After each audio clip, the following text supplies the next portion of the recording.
What's going on YouTube? Chamber Productions here, coming back at you with another video review. And in today's video, I'm going to be taking a look at the buzzworthy Bumblebee Transformers Rise of the Beasts 3-pack Jungle Mission.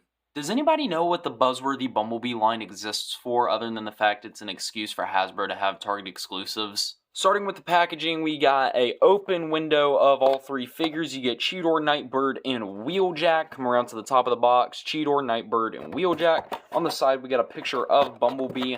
On the other side of the box, we got some just random imagery and stuff. On the back of the box, you get your product shots and whatnot. You get Cheetah, who converts in 21 steps, Nightbird in 19, and Wheeljack in 23. And that's pretty much it for the box. Very simple, but there you have that. The figures do come with their own individual instructions, which is really nice. If the instructions were any good, they're not. The coloring's very mediocre, and the instructions themselves are pretty vague, so, I mean, yeah, they're there, so. So here we have the whole set comprised of, again, Cheetah, Nightbird, and Pablo, or Wheeljack, and I gotta admit, this is a unique set. Like, this set really does have some great alt modes for each character. Now, taking a quick look at the individual alt modes here, we're going to start off with Cheetah because he's probably the most flawed one out of the group, but he's still a good figure. As we can see here, the Cheetah mode looks really nice. He got a lot of nice mechanical detail and whatnot, a lot of nice sculpted work with the fur texturing and everything else, and the paint work is pretty good in my opinion. The biggest issue within Cheetah mode is all these darker bits of yellow used throughout the figure. I really don't get why they didn't just use the same color plastic, but it is what it is. He does have a good bit of articulation as well. His jaw can open and close, which is really, really nice. You have a ball joint in the leg here, so you can get a little bit of movement out of that. And then you do have a hinge joint right here. And if we turn around to the hind legs, you got a joint right here. And then technically you got a joint right here in the upper section. So, I mean, it's meant to stay locked into place for Cheetah mode, but overall, it is pretty good, kind of giving you an up-close at the head sculpt real quick, just so you can get a good look at that. We can see it is really nice, really nicely detailed. Try to get it to focus. There we go. We can see the Cheetah head looks really, really nice. You got a nice Maximal logo right here, which looks really nice. All the sculpted in detail, again, looks really, really nice. I really do like it. Let's move on to Nightbird. And here we have Nightbird in her car mode. And honestly, the car mode works really well in my opinion. I like the sporty looking vehicle mode for her. I think it looks really, really cool. I really do like how this has turned out. I like the purple on the wheels. I think that looks really, really cool. Overall, it's a good little car mode. And as we look here on the hood of the car, you may not really be able to see it, but there's a little Terracon logo right there on the hood of the car, which honestly is kind of hard to see in person, so I mean, it is a very small detail, but it is still there. But, you know, car mode is what you see. It is really nice, really cool. I do like it. Then we move on to probably the most controversial one of the group, and that is Wheeljack. And honestly, this is a really neat little figure. Now, a lot of people didn't really like his design when it was first kind of leaked on the interwebs, and I was one of those people that I was not a fan, but it has grown on me, surprisingly. And this is honestly a really cool figure, and I really do like it. But the van mode here is pretty much what you see. You get a nice little Autobot insignia right there, some silver and blue paint there on the front. And you got the blue translucent windshields, which I like. And then you got TV Pablo there on the side. And then you got some silver and red here on the back for the fender and taillights. He does have a couple of pinned-on wheels here at the front. And he does roll really well, which is nice. So there you have that. He does have an accessory, which technically all the figures have an accessory. They're all just stored on the vehicle, which I'll get into later. But here's Pablo's, which it's a very basic pistol molded in gray plastic, which you can tab in to the top of the van mode if you so choose. But there's that. I'm also trying to figure out why they decided to pack these three figures together specifically, because they never really interacted in the film. You know, I could see Cheetah and Wheeljack and Mirage being in a set together, but where does Nightbird come into play? Anyway, talking about the transformations, Cheetah's transformation is very Cheetah-esque, very simple, very straightforward, but the other two figures are honestly really unique, and I really do like how they transform, because at the end of the day, all the vehicle mode parts end up being the actual parts to help form the robot mode, which I'll talk about later on, but it is a big win in my book. I think the robot modes turned out absolutely fantastic. I really like how Cheetor looks, even though it's not as accurate as what it could be. Oh well, it's a mainline figure. And then we have Nightbird, who looks really, really cool. Oh yeah, I forgot to mention, Wheeljack has a secret ability. Introducing the true power of Pablo. Okay, so all joking aside, I really do like how Wheeljack turned out. Even if he does have some of the nerdiest goggles I've ever seen. Taking a quick look at each individual robot mode here, we'll start with Cheetor. And we can see Cheetor here honestly looks really, really cool. I really do like how this turned out. We can see all the details on his legs and whatnot. Obviously, a lot of this is going to carry over from Cheetah mode.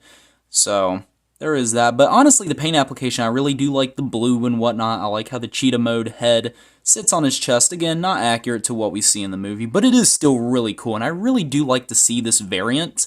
And then we can see the head sculpt here has been done really nicely. I really like that blue paint mixed with the yellow eyes. It looks really cool and really, really good. And he cleans up pretty well, too. I mean, he's got the Cheetah mode legs hanging off of his back. But, I mean, you know, that's kind of customary to Cheetor to an extent, if you're familiar with the original Beast Wars design. So there is that. Then we have Nightbird and her big debut on the silver screen. And honestly, this looks pretty good, too. We can see all the mechanical detail towards the bottom of the legs, and I really do like the fact that they actually managed to get the car wheel sitting on the heel of the figure. I think that's really cool. That's a really cool detail. It's something minor, but it makes me smile. And then we got some nice purple paint there on the legs here. We can see some of the more mechanical detail that is on the abdomen section. You can see the arms have some sculpted detail as well, and then the front of the car mode there on her chest, and then that head sculpt looks really cool as well. I really like how that turned out. All the gunmetal silver and then the regular silver and the purple and yellow and everything come together to make a really intimidating looking head sculpt. I really like how that turned out. Then we move on to Wheeljack here, and Wheeljack looks pretty good as well. We can see the truck mode or the van mode trunk kind of sits on his shins, which I really do like. I think that turned out quite nicely. He had some little molded in details, some faux headlights there on his thighs, and then we got the suspenders on the front, which I think is really funny. And we got the Autobot insignia on his chest, and then we can see that head sculpt, which is molded and painted very nicely. You got another Autobot insignia on his forehead, which looks really, really nice. And then this guy does actually have light piping, which looks really nice as well. Don't know how well you'll be able to see it, but there we go. You can see he's got some light piping there, which is really nice little detail. And then another nice little cue that I like is that the tires actually end up on his hip from vehicle mode and on his shoulder like they are in the film, which I think is really cool. And then I also like the fact that the vehicle mode doors are actually hanging off of his back, which is another characteristic that we do see in the movie, which I love engineering like that. I love when the real parts of the vehicle come together to make the real parts of the robot mode. That, for me, is just a major bonus on a figure. So, honestly, all the robot modes look great. Each figure does have their own accessory. Wheeljack comes with his little pistol, which he can hold, just slides right into his hand. Nightbird does have a little claw accessory, which you just take that and you tab it into the port on her wrist, just like so, and then it just kind of is there as a little claw weapon. And then she does have a sword, which looks really nice. It's just done in gray plastic with some purple highlights, which looks cool, but I kind of wish she had two swords like she did in the movie. I feel like that would have been a really cool little bonus, but hey, she's got her sword. And then Cheetor actually comes with a couple of different accessories. He comes with the Cheetah tail, which does flip open to become like a sword piece, which is really, really neat. Like how that looks. And then he does come with his gut blaster, which is really nice. So you got the, and then it does unfold from itself, which is really, really nice. I'm glad and happy to see that we finally got this accessory for Cheetor.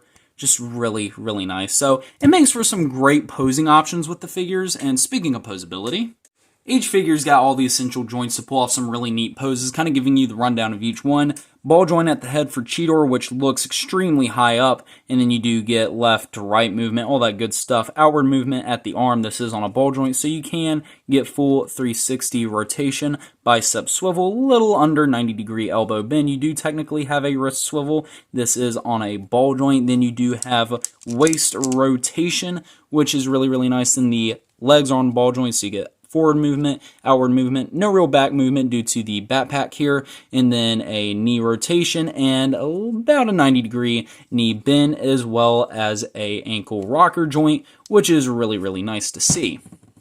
Nightbird's articulation is pretty much the same as well. You got a ball joint there in the head, which is limited up and down and left and right just due to the way the head is sculpted. Arms can rotate full 360. They are on ball joints. You do have a butterfly hinge due to the transformation. The shoulder pads can move up and down.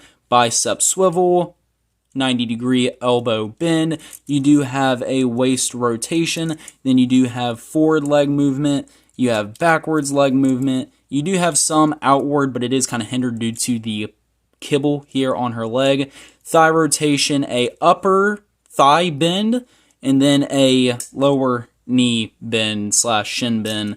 And then you do have a ankle rocker joint. So her articulation in the legs is a little bit weird the way it's positioned, but you still can pull off some really nice poses, and it can actually aid in posability as well.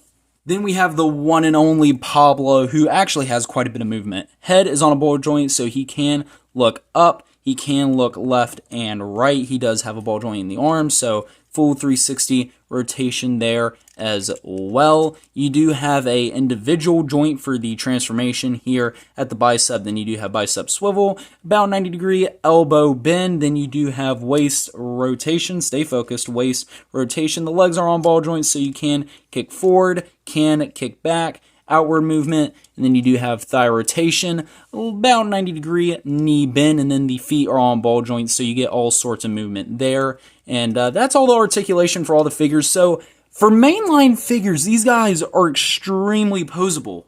I know a lot of people are going to be looking for the individual releases of Nightbird, but getting this whole set, these guys are really cool. And I know eventually we'll get Studio Series figures for all three of these. In fact, we've already got one for Cheetah, but just looking at what we've been given here, it is really nice. Like, they aren't overly complicated to transform or anything, and they're a lot of fun to mess around with. Overall, I gotta say, this is a really good set. Guys, that's all from me. I hope you enjoyed. If so, be sure to leave a like, comment what you think of the 3-pack down in the comment section below, and be sure to subscribe and hit that notification bell so you never miss a video from my channel. That's all from me, Champion Productions, signing off.